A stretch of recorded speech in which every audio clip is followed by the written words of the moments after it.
original vision for Darksiders was pretty grand. And we weren't able to execute on that fully in Darksiders 1, but Darksiders 2, a lot of the stuff we really wanted to have in there, like loot, like skill trees, leveling up, a big world that you could explore at your leisure, getting new abilities that allow you to then see more of that world. We get to do a lot of that in Darksiders 2, and we're really excited about it.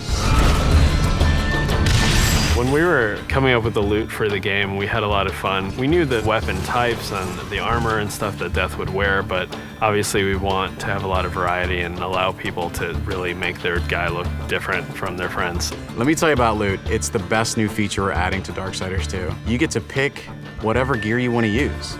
Do you want to use a heavy axe? Do you want to use a faster set of claws?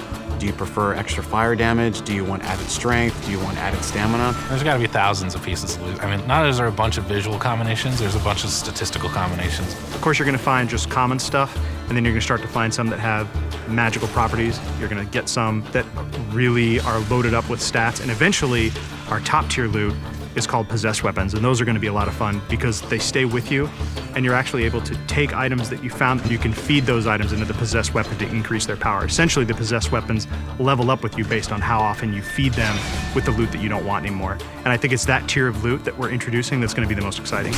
In Darksiders 2, we've got a skill tree. There are two major sides. You've got the Necromancer side and the Harbinger side. The Harbinger is more warrior-based, melee, in-your-face, hand-to-hand combat, weapon-based combat. Necromancer is your spellcaster.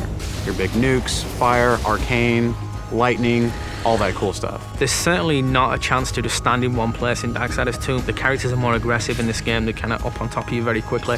So one, you have to think a lot quicker than you did on the first one.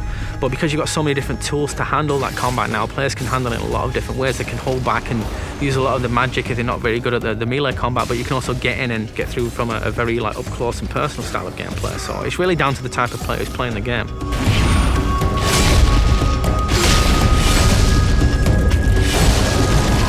It's absolutely worth playing the game for the second time.